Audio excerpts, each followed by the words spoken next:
मेरा ये कार्यक्रम केवल उन्हीं लोगों के लिए है जो हताश हो चुके हैं, जो टूट चुके हैं, जो निर्धन हैं, जिनके पास धन नहीं है और आशा भी नहीं है, कई पीढ़ी बीत गई है, आने वाला युग भी उनका निर्धनता में जाने वाला है।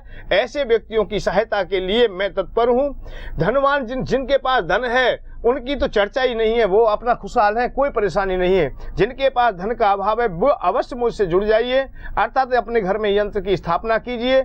आप बुद्धि वाले भी होंगे, विवेकवान भी होंगे, आप पंडित भी होंगे, ज्ञानी भी होंगे, क्योंकि धन जिसके पास है लोग उसी के मीत, अर्थ जिसके पास है लोग उसी के मीत। पंडित बलशाली भयो ब्रज बंधु भयभीत, वो ही बलशाली है, वो ही ज्ञानी है, ध्यानी है। और नहीं धन नहीं होगा तो तुम्हारा बल होते हुए भी भीम भैया की तरह तुम भी एक रसोईया का काम करते हुए दिखाई देंगे, टहल करते हुए दिखाई देंगे। मैं ये चाहता हूं कि तुम्हारा धन ना टूटे, धन से धन जुड़ जाए, और धन से फिर धर्म जुड़ जाएगा, और धर्म से शांति मिल जाएगी, तुम्हें मोक्ष मिल जाएगा। मैं तुम्हें उस मार्ग तक भी ले जाने का प्रयत्न करूंगा जिस मार्ग को छोड़ने की चर्चाएं शायद तुम्हारे मन में आ गई हो कि बाबा ने वो धर्म को छोड़ दिया है। मैंने धर्म नहीं छोड़ा है, मैंने ना शांति छोड़ी है, ना मोक्ष छोड़ा है, ना भक्ति छोड़ी है, ना ज्ञान, ना वैराग्य, में कोई चीज नहीं छोड़ रहा हूं। मैं तुम्हें अर्थ के साथ साथ में तुम्हें उस ज्ञान तक लेके जाऊंगा, उस वैराग्य तक लेके जाऊंगा, उस भक्ति मार्ग को भी मैं तुम्हारा साथ दूंगा, अर्थात नहीं छोड़ूंगा,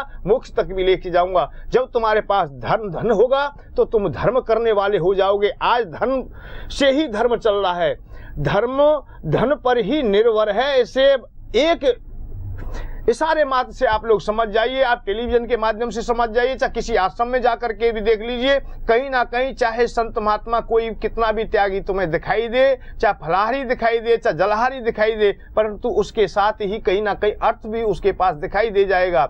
अर्थ जब होगा तुम्हारे पास तो तुम शांति का मार्ग खोज लोगे, अर्थात दान पुण्य कर सकोगे। अब ठंड का समय है तो कंबल भी बांट सकोगे, किसी ठिठुरते हुए व्यक्ति के अंग को ढांक सकोगे, किसी भूखे को भोजन तभी दे सकोगे जब तुम्हारे पास अर्थ होगा।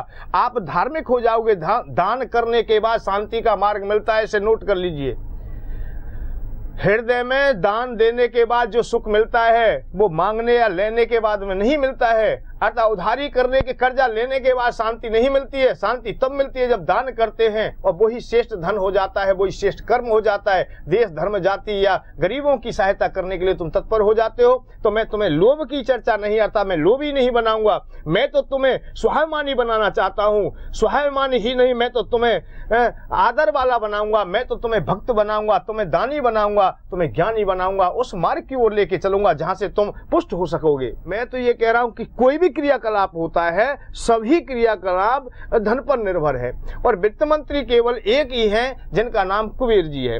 और कुबेर को ही तुम सम्मान नहीं देते, आदर नहीं देते, तो कैसे तुम्हें शांति मिल जाएगी? जिन देवताओं से तुम मांगते रहे, जिनके पास धन है ही नहीं, कभी धन था ही नहीं उनके पास, उनसे तुम प्रार्थना करते रहे, अर्थ जैसे भगवान राम से तुम धन मांगते हो तो बड़ा अधूरापन है। उनसे तुम मोक्ष मांगिए, शांति का मार्ग मांगिए, भक्ति मांगिए, ज्ञान मांगिए, वैराग्य मांगिए, परंतु अर्थ मत मांगिए।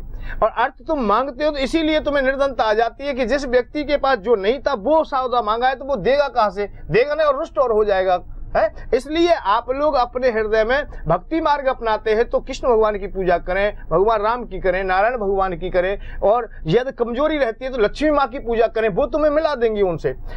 हमेशा इस दुनिया में, प्रकृति में, जैसे भगवान कृष्ण से तुम्हें मिलना है तो राधा जी की उपासना करनी होती है, उनका नाम उच्चारण करना होता है। परम भक्त जो होता है, जिस देवता का कोई ना कोई सेक्रेटरी होता है, अर्थात कोई ना कोई परम भक्त होता है। जैसे राम जी का, सीता जी या हनुमान जी, दो ही मार्ग है, या तो सीता जी के मार्ग से चले जाइए या हनुमान जी के से चले जाइए। हनुमान जी हमेशा दरवाजे पर खड़े रहते हैं। यदि तुम्हें भगवान राम से मिलना है तो हनुमान चालीसा में एक चौपाई आती है, राम दुआरे तुम रखवारे, होत न आज्ञा बिन पैसारे। जब तक नहीं तुम भगवान से मिल सकते तब तक हनुमान जी की उपासना नहीं करोगे, अर्थात सीता जी की उपासना नहीं करोगे। एक बात और बताइए, पार्लियामेंट चल रहा है, ऐसे ही उनका भी, भगवान का भी पार्लियामेंट है, उन्होंने भी मंत्रालय अलग अलग दिए हुए हैं। वायु देवता अलग हैं जो वायु की व्यवस्था करते हैं, अग्नि देवता अलग हैं जो अग्नि की व्यवस्था करते हैं, जल के देवता अलग हैं, सब के देवता अलग अलग हैं, भोज्य पदार्थों के, सुख सुविधाओं के, यहाँ सबके देवताओं की अलग अलग स्थापना की गई है। ऐसे ही फिर इनके सब व्यवस्थाओं को चलाने के लिए अर्थव्यवस्था भी चाहिए। इसलिए देवताओं ने भी, अर्थात परमात्मा ने भी ये व्यवस्था तुम्हारे लिए की है। यदि तुम्हें माने मानव को जब जब धन चाहिए तो कुबेर भगवान से मांग लेना, यही वित्त मंत्री है। जब जब कृष्ण भगवान को भी यहाँ आवश्यकता धन की हुई, चाहे द्वारका में भंडार की हुई, चाहे सुदामा को देने के लिए हुई, चाहे नरसी के भात भरने की चर्चाएं आए, कभी भी कोई भी चर्चा है, चाहे युधिष्ठिर महाराज के दिव्य यज्ञ की चर्चाएं आए, अश्वमेघ यज्ञ की चर्चाएं आए, तो कुबेर भगवान से ही धन मांगा गया।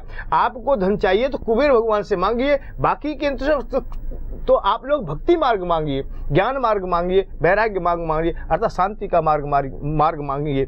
अधूरापन ना करें। आप लोगों को धन चाहिए तो कुबेर भगवान है, भोग मार्ग केवल कुबेर भगवान के पास है, वही तुम्हारी पूर्ति कर सकते हैं। वैसे मैंने ये सारा पहले भी किया था और आज फिर कर रहा हूँ, पुनः कर रहा हूँ कि ये भक्ति मार्ग से थोड़ा अलग मार्ग है, ये लोभ मार्ग है, अर्थात संसार का मार्ग है। यदि तुम्हें धन चाहिए तो मुझसे संपर्क कर लेंगे। मैं तुम्हें केवल लोभ की बात बता रहा हूँ। इस लोभ से तुम्हारे घर गृहस्थी चलेगी, कन्या की शादी होगी, बच्चों की पढ़ाई की रक्षा सुरक्षा होगी, समाज में तुम जी सकोगे, अपमान ना होगा, तुम्हें चारों ओर सम्मान मिलेगा। वो मार्ग दे रहा हूं जिससे दानी भी हो सकोगे, बैरागी भी हो सकोगे, आप लोग आगे बढ़ करके मोक्ष तक के मार्ग को भी अपना सकोगे। क्योंकि मन तुम्हारा शांत होगा, मन लयत नहीं होगा तो तुम भजन भी कर सकोगे। जब तक तुम्हारा मन भटकता रहेगा तब तक तुम्हें भूखे भजन ना होए गोपाला। जब तक तुम्हारे हृदय में भूख है, चाह है संसार के भोगों की, तब तक तुम्हें भगवान ना मिलेंगे। भगवान को पाना है, वैराग्य की ओर जाना है, तो पहले थोड़ा सा जो लोभ छुपा है उसे बाहर आने दीजिए, उसे दबाइए मत। तुम अपने लोभ को सामने आने दीजिए, कोई चिंता ना करें, मैं तुम्हारा साथ दूंगा। कोई तुमसे लोभी कहे तो इसकी भी परवाह मत करना, क्योंकि तुमसे योगी भी बहुतों ने कह लिया है। झूठ मूठ के योगी मत बनिए, यदि बनना है तो सचमुच के बनिए। सचमुच के तभी बनोगे जब संसार से तुम विरक्ति की ओर चलोगे, और विरक्ति जब होगे जब तुम कुछ प्राप्त कर लोगे। धन चाहने वाले ध्यान दें कि श्री कुबेर भगवान के अलावा तुम्हें धन देने के लिए और कोई देवता भगवान ने नियुक्त नहीं किया है। श्री कुबेर भगवान ही धनाध्यक्ष हैं, अर्थात धन के मालिक हैं। यदि आपको धन चाहिए तो श्री कुबेर भगवान की फोटो एवं यंत्र निशुल्क प्राप्त करें। देना है तुम्हें केवल 1.25 किलो शुद्ध देसी घी और 1.25 किलो हवन सामग्री।